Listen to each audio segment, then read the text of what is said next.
Di Timur Tengah mulai muncul rasa was-was, bukan cuma karena undian round 4 mempertemukan mereka dengan Indonesia, tapi karena performa para pemain Garuda sekarang jauh berbeda dari sebelumnya. Pengamat Arab mulai angkat alis melihat bagaimana tiga benteng Eropa milik Indonesia, Justin Hubner, Dean James, dan Kevin Dix, sedang on fire di klub masing-masing. Main reguler di Eredivisie dan Bundesliga dengan statistik yang bikin lawan mikir dua kali sebelum menyerang. Kini jarak Indonesia ke Piala Dunia tinggal 2 langkah, dan langkah pertama harus melewati dua raksasa Asia, Arab Saudi dan Irak. Sejarah memang berpihak pada mereka, tapi kali ini mereka akan menghadapi Garuda dengan wajah yang sama sekali berbeda.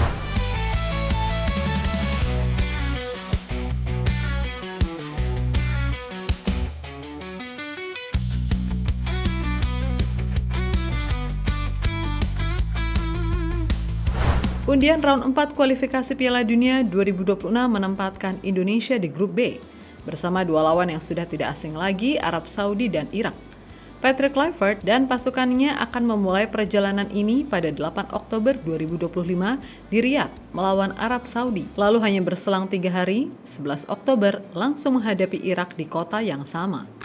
Di atas kertas, ini tantangan berat. Peringkat FIFA mereka jauh di atas Indonesia.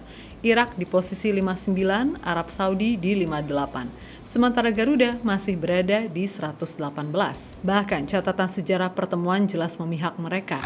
Irak menjadi lawan yang paling dominan. Dari 9 kali pertemuan, Indonesia kalah 8 kali dan hanya imbang sekali. Bahkan di ronde sebelumnya, Garuda tumbang 2 kali, 1-5 di Basra dan 0-2 di Jakarta. Sementara melawan Arab Saudi, situasinya sedikit berbeda.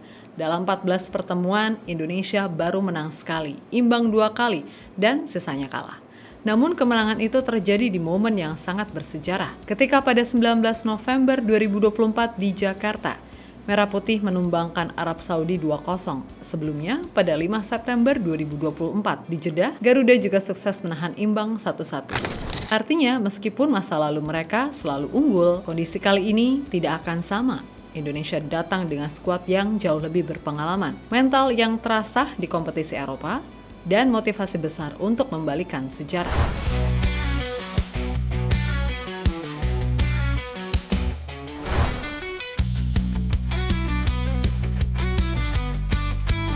Di Eredivisie, Justin Hubner kembali menunjukkan kenapa ia jadi andalan di jantung pertahanan Fortuna Sittard. Dalam laga pembuka musim melawan Go Ahead Eagles, ia bukan cuma kokoh di belakang, tapi juga terlibat langsung dalam proses gol timnya. Rating 7,5 dari FotMob membuktikan kualitasnya, bahkan jadi yang tertinggi di antara semua bek di lapangan. Statistiknya mencolok, 100% tackle sukses, 83% kemenangan duel udara, 7 kali clearance, 6 kali headed clearance, 2 intercept, dan 3 kali recovery. Dengan postur dan ketenangan seperti ini, wajar jika penyerang lawan kerap frustasi saat berhadapan dengannya.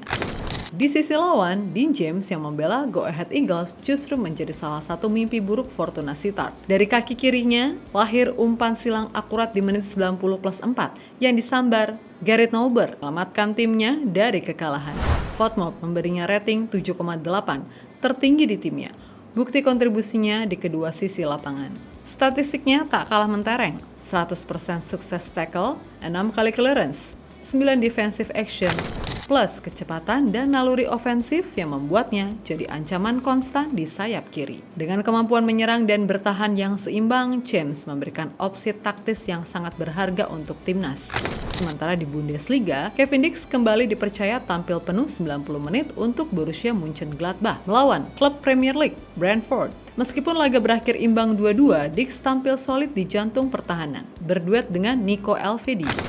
Akurasi umpannya mencapai 89%, sukses di 83% duel udara dan 67% duel udara.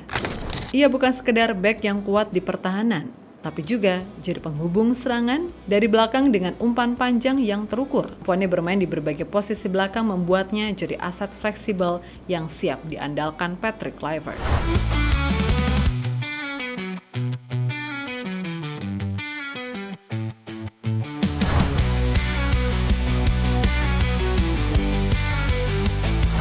Patrick Kluivert memang identik dengan formasi 4-3-3 ala total football Belanda. Namun fleksibilitasnya membuat ia juga siap memakai 4-2-3-1 atau 3-4-2-1 menyesuaikan dengan lawan dan kondisi pemain. Di sini, kehadiran Calvin Verdong, Dean James, Justin Hubner, Kevin Dix, Michel Kers, dan Rizky Ridho memberikan keleluasaan luar biasa untuk membentuk lini belakang yang dinamis. Pertama, di formasi 4-2-3-1, Kluivert bisa menempatkan Verdong sebagai bek kiri utama, memberikan dinding kokoh di sisi pertahanan. Sementara itu, James didorong lebih ofensif menjadi winger kiri, memanfaatkan kecepatan dan akurasi umpan silang. Di tengah, duet Hubner dan Itzes jadi penjaga utama duel udara, sedangkan Dix di kanan menjaga keseimbangan antara bertahan dan membantu serangan. Kombinasi ini membuat sayap kiri hidup dengan overlap Verdong dan tusukan James, dan pertahanan akan lebih stabil dengan 4 back. Berbeda saat Kluivert memilih 3-4-2-1. Di sini, Hubner, Itzes, Ridho membentuk 3 back tengah yang nyaris tak tertembus.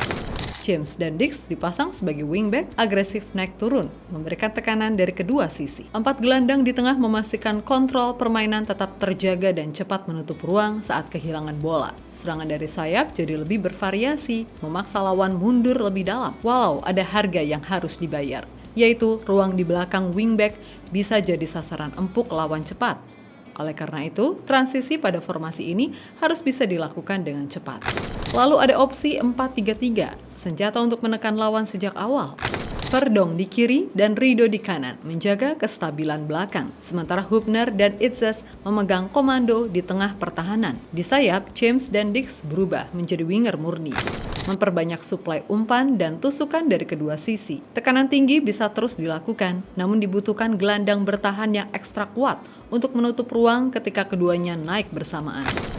Dari semua opsi, formasi pertama adalah yang paling ideal untuk menghadapi lawan berat di laga tandang round 4. Sedangkan formasi kedua dan ketiga bisa jadi senjata untuk mengejar kemenangan di kandang atau melawan tim yang bermain bertahan.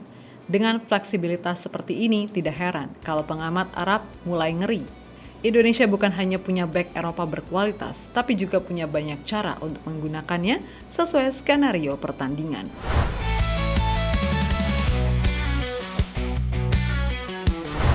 Kehadiran trio Justin Hubner, Dean James, dan Kevin Dix ditambah Calvin Verdong, Michel Kers, dan Rizky Ridho bukan hanya memperkaya opsi formasi Patrick Kluivert, tapi juga mengubah cara lawan memandang timnas Indonesia. Di atas kertas, Irak dan Arab Saudi mungkin masih unggul dari sisi peringkat FIFA dan sejarah pertemuan.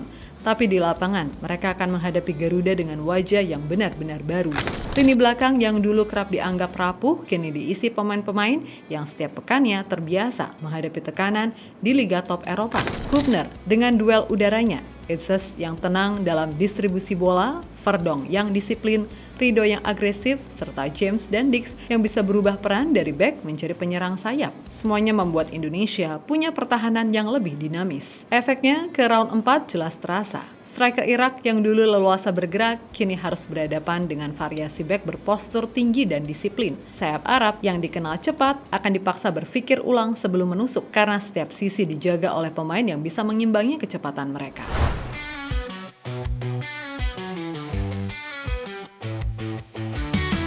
Dua langkah lagi menuju Piala Dunia, itulah jarak yang kini memisahkan timnas Indonesia dari mimpi terbesar mereka. Ketika peluit kick-off berbunyi di Riyadh nanti, dunia akan melihat bahwa Indonesia bukan sekedar peserta, tapi penantang yang siap mengubah peta kekuatan Asia. Dukungan penuh dari 270 juta rakyat akan menjadi bahan bakar, dan jika semua potensi ini meledak di momen yang tepat, tidak ada yang mustahil, bahkan untuk menumbangkan dua raksasa Timur Tengah sekaligus. Garuda sudah membentangkan sayapnya. Kini saatnya terbang lebih tinggi menuju panggung terbesar sepak bola dunia.